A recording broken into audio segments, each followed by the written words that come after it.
Araling Panlipunan 6, Quarter 4, Week 7 hanggang Week 8. Milk Base. Ang paksa ng ating aralin sa araw na ito ay programa ng iba't ibang administrasyon mula 1986 hanggang sa kasalukuyan. Ito ay mula sa Learner's Packet Lip.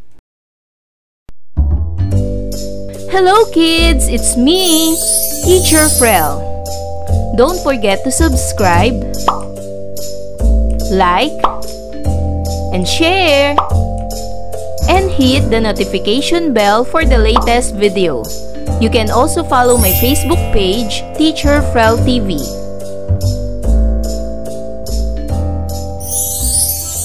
Sa araw na ito ay pag-aaralan natin sa asignaturang Araling Panlipunan ang programa ng iba't ibang administrasyon mula 1986 hanggang sa kasalukuyan. Tayo ngayon ay nasa huling linggo ng Quarter 4. Para sa most essential learning competencies, natatalakay ang mga programang ipinatupad ng iba't ibang administrasyon sa pagtugon sa mga suliranin at hamong kinaharap ng mga Pilipino mula 1986 hanggang kasalukuyan. Sa nakaraang aralin, natutuhan natin ang mga suliranin at hamong kinaharap ng mga Pilipino mula 1986 hanggang sa kasalukuyan at mga pagsubok na nilabanan upang matugunan ang mga hamon. Sa araling ito, matatalakay ang mga programang ipinatupad ng iba't ibang administrasyon sa pagtugon sa mga suliranin at hamong kinaharap ng mga Pilipino mula 1986 hanggang kasalukuyan. Bilang isang mag-aaral, ikaw ay inaasahang natutukoy ang mga programa ng iba't ibang administrasyon mula 1986 hanggang sa kasalukuyan. Pangalawa, na ipaliliwanag ang mga programang ipinatupad ng iba't ibang administrasyon. At pangatlo, napahalagahan ang mga programang ipinatupad ng iba't ibang administrasyon. Sukatin mo ang iyong kaalaman sa pagsagot sa gawain sa ibaba. Punan ng concept map ng iyong kasagutan ang paksa na matatagpuan sa loob ng kahon. Ang paksa ay mga suliraning kinaharap ng mga Pilipino mula 1986 hanggang kasalukuyan. Ano-ano nga ba ang mga suliraning kinaharap ng mga Pilipino mula 1986 hanggang kasalukuyan?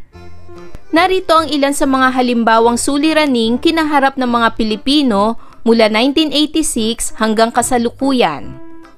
Pagbagsak ng ekonomiya, pagpapanatili ng kapayapaan at kaayusan, pagsasaayos ng mga sangay ng pamahalaan dahil sa korupsyon, pagbaba ng halaga ng piso at interes ng treasury bills, mataas na bilang ng mga kabataang hindi nag-aaral, katiwalian sa pamahalaan, kahirapan at kawalan ng trabaho, digmaan sa Mindanao, paglobo ng utang ng bansa, reform value-added tax, pagtaas ng presyo ng mga bilihin, paghagupit ng Super Typhoon Yolanda, pandemyang COVID-19, kakulangan ng bakuna kontra COVID at marami pang iba. Ito ay ilan lamang sa mga suliraning kinaharap ng mga Pilipino mula 1986 hanggang kasalukuyan. Bago mo simulan ang pag-aaral sa araw na ito, sagutin ang mga tanong gamit ang chart. Magtala ng ilang suliranin na nararanasan ng ating pamahalaan sa administrasyon ni Pangulong Duterte. Ang mga suliranin sa pamahalaan sa panahon ng panunungkulan ni Pangulong Duterte ay ang mga sumusunod. Suliranin sa droga, issue ng extrajudicial killings, problema sa terorismo sa rehiyon ng Mindanao, pakikipaglaban ng mga Pilipino sa pandemyang COVID-19, kawalan ng trabaho ng maraming Pilipino, problema sa pamamahagi ng Social Amelioration Program o SAP, at kakulangan ng bakuna kontra COVID-19. Narito naman ang mga solusyon na kanyang ipinatupad. Ang war on drugs ng Pangulo.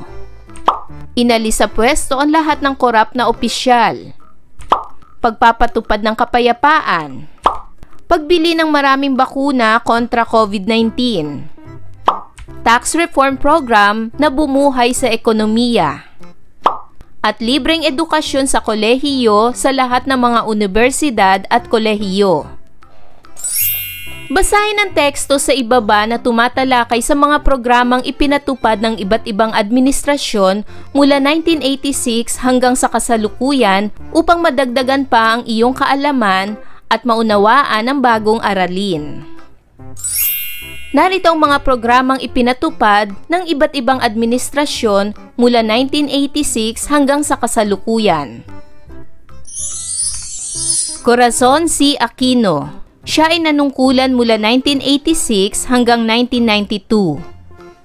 Noong 1988 ay nilagdaan ni Pangulong Aquino ang Comprehensive Agrarian Reform Program. Ang batas ay nagbabahagi ng mga lupain sa mga manggagawang magsasaka mula sa mga may-ari ng lupain na babayaran ng pamahalaan. Sinikap ni Aquino na kalasin ang mga kartel, mga monopolyo at mga oligopolyo ng mga industriya na itinatag ni Pangulong Marcos, lalo na sa mga industriyang buko at asukal.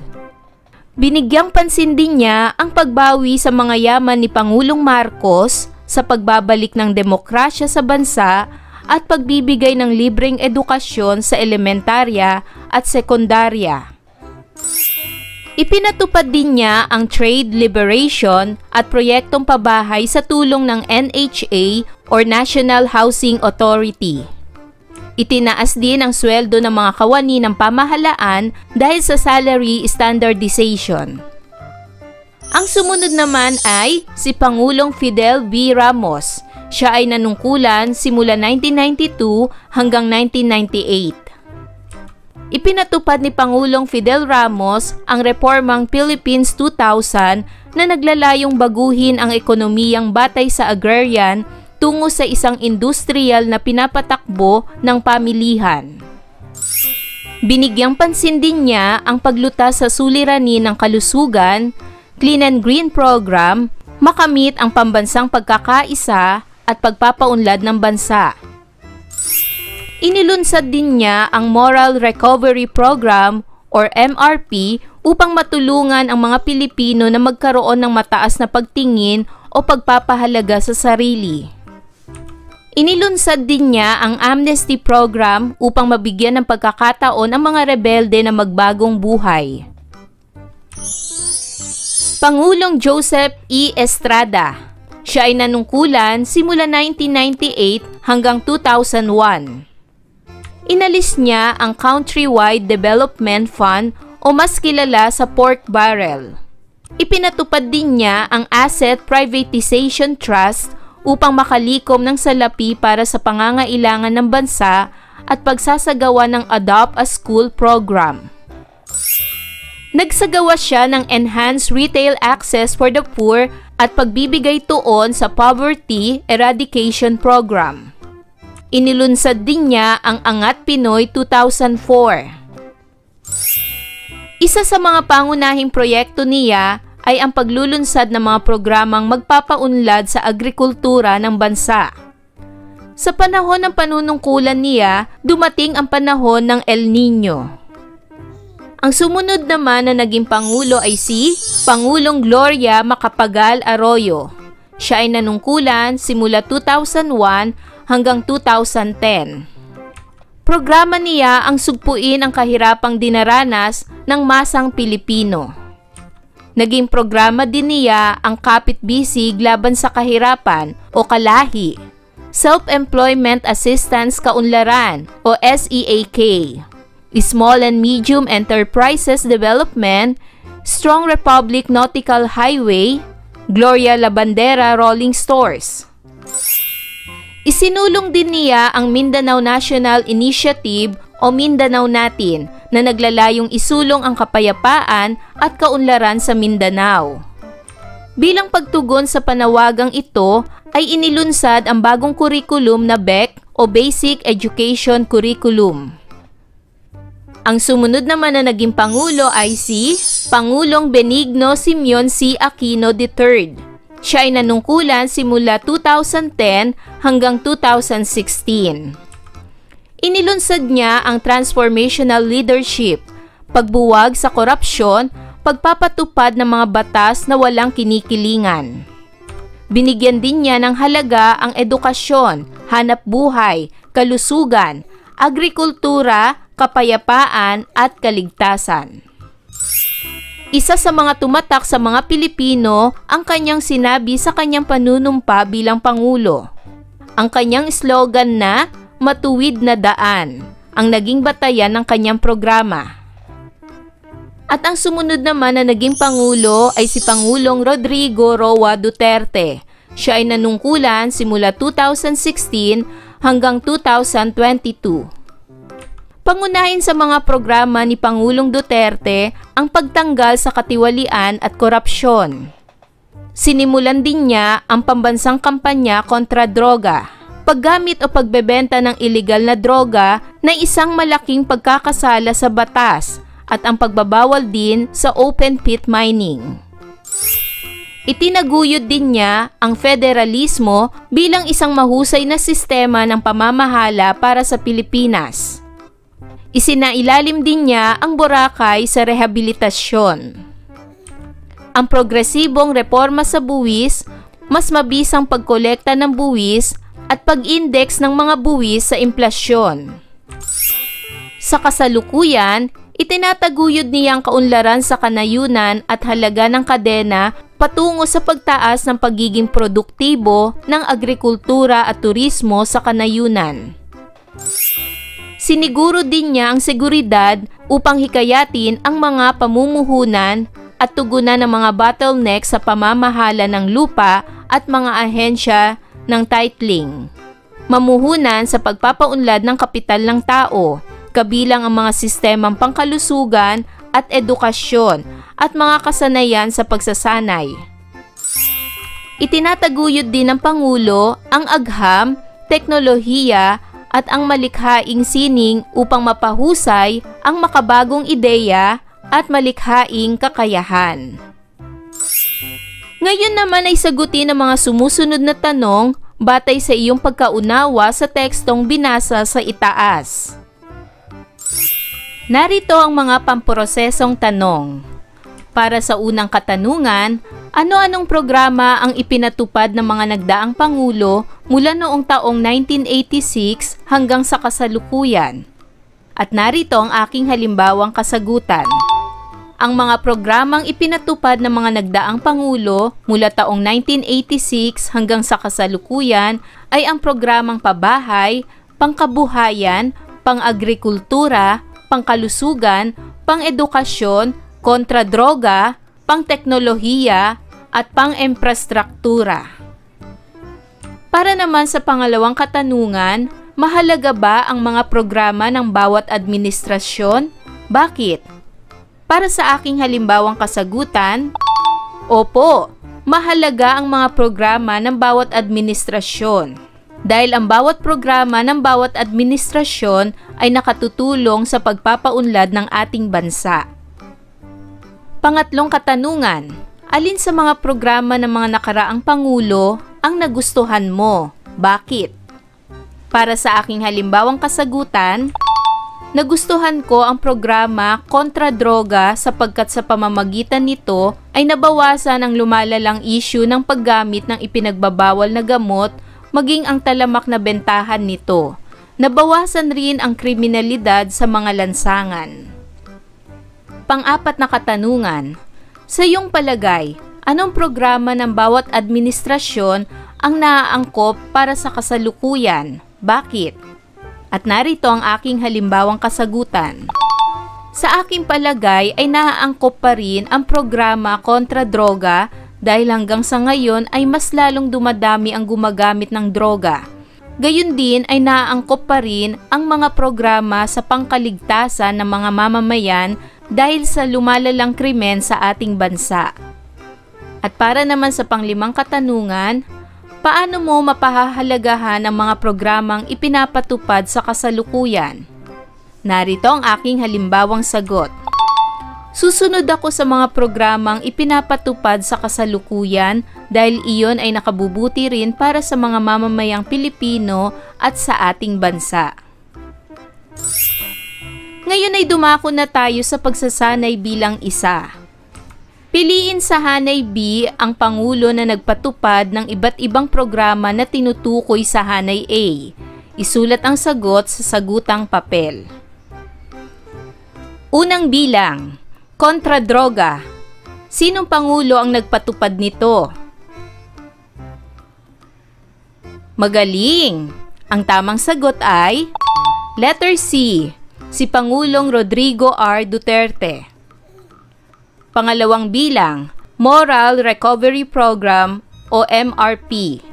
Sinong Pangulo ang nagpatupad nito? Magaling! Ang tamang sagot ay letter D, si Pangulong Fidel V. Ramos. Pangatlo, Kapit-Bisig laban sa kahirapan o kalahi. Sinong Pangulo ang nagpatupad nito? Magaling! Ang tamang sagot ay letter F, si Pangulong Maria Gloria M. Arroyo. Pang-apat, Poverty Eradication Program. Sinong Pangulo ang nagpatupad nito? Magaling!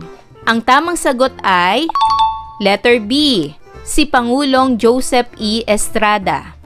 At panglima, Comprehensive Agrarian Reform Program. Sinong Pangulo ang nagpatupad nito? Magaling! Ang tamang sagot ay letter A, si Pangulong Corazon C. Aquino. Para naman sa pagsasanay bilang 2, suriin ang bawat pahayag.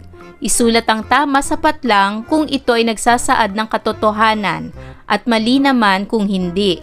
Isulat ang sagot sa sagutang papel. Unang bilang, Transformational Leadership ang isa sa programa ni Pangulong Fidel Ramos. Ito ba ay tama o mali? Magaling! Ang tamang sagot ay mali dahil hindi si Pangulong Fidel Ramos ang nagpatupad nito, kundi si Pangulong Noynoy Aquino. Pangalawa, inilunsad ni Pangulong Benigno Aquino III ang pambansang kampanya kontra droga. Ito ba ay tama o mali? Magaling! Ang tamang sagot ay mali dahil hindi si Pangulong Benigno Aquino III ang nagpatupad ng kontra droga, kung hindi si Pangulong Rodrigo Duterte. Pangatlo, sa panahon ni Pangulong Gloria Arroyo, inilunsad ang bagong curriculum na Basic Education Curriculum. Ito ba ay tama o mali? Magaling! Ang tamang sagot ay tama. Pang-apat, ipinatupad ni Pangulong Joseph Estrada ang Asset Privatization Trust. Ito ba ay tama o mali? Magaling! Ang tamang sagot ay tama. At panglima, nilagdaan ni Pangulong Corazon Aquino ang Comprehensive Agrarian Reform Program. Ito ba ay tama o mali? Magaling! Ang tamang sagot ay tama. Para naman sa pagsasanay bilang 3, gamit ang fishbone diagram, isulat sa itaas na bahagi ang mga suliranin na may kaugnayan sa usaping pangkapayapaan at kaunlaran. Sa ibabang bahagi naman ang naging programang tugon sa suliranin. Pangulong Corazon Aquino, Pangulong Fidel V. Ramos, Pangulong Joseph Estrada at Pangulong Gloria Macapagal Arroyo. Gawin ito sa isang malinis na papel. Ang suliranin sa panahon ni Pangulong Corazon Aquino ay ang suliranin sa ekonomiya. Ang programang tugon ay ang Comprehensive Agrarian Reform Program. Sa panahon naman ni Pangulong Fidel Ramos, ang suliranin ay mataas na bilang ng kabataang hindi nag-aaral. Ang programang tugon dito ay ang Moral Recovery Program o MRP. Sa panahon naman ni Pangulong Joseph Estrada, ang suliranin ay ang paghina ng ekonomiya. At ang programang tugon dito ay ang Poverty Eradication Program. Sa panahon naman ni Pangulong Gloria Arroyo, ang suliranin ay suliranin sa edukasyon. At ang tugon dito ay ang Basic Education Curriculum. Para naman sa pagsasanay bilang 4, pumili ng isang programa ng mga nakaraang administrasyon na sa iyong palagay ay naaangkop sa kasalukuyan nating sitwasyon. Ipaliwanag ito sa sagutang papel. Sa aking palagay, ang programa ni Pangulong Rodrigo Duterte na kontra droga ay naaangkop sa ating kasalukuyang sitwasyon dahil hanggang sa kasalukuyan ay marami pa rin ang gumagamit at nagbebenta ng droga sa ating bansa. Marami ng kabataan ang nasisira ang buhay dahil sa paggamit nito. Laganap rin ang kriminalidad na karaniwang nasa impluwensya ng bawal na gamot. Para naman sa pagsasanay bilang 5, gamitin ang Read and React Organizer sa pagpapaliwanag sa iyong sariling pananaw. Gumawa ng reaction sa programang ipinatupad ng Pangulo. Gawin ito sa sagutang papel. Read. Nilagdaan ni Pangulong Aquino ang Comprehensive Agrarian Reform Program. Ang batas ay nagbabahagi ng mga lupain sa mga manggagawang magsasaka mula sa mga may-ari ng lupain na babayaran ng pamahalaan. Ibigay ang inyong reaksyon. Sumunod, read. Naisagawa sa administrasyon ni Pangulong Duterte ang rehabilitasyon ng Boracay at Manila Bay bilang pagsusulong ng turismo. Ibigay ang inyong reaksyon. Ayan mga bata, naunawaan niyo ba ang ating aralin sa araw na ito? Kung ganon, magaling! Mga bata, sana'y marami kayo natutunan sa ating aralin. Hanggang sa susunod na video lesson, paalam! Thanks for watching!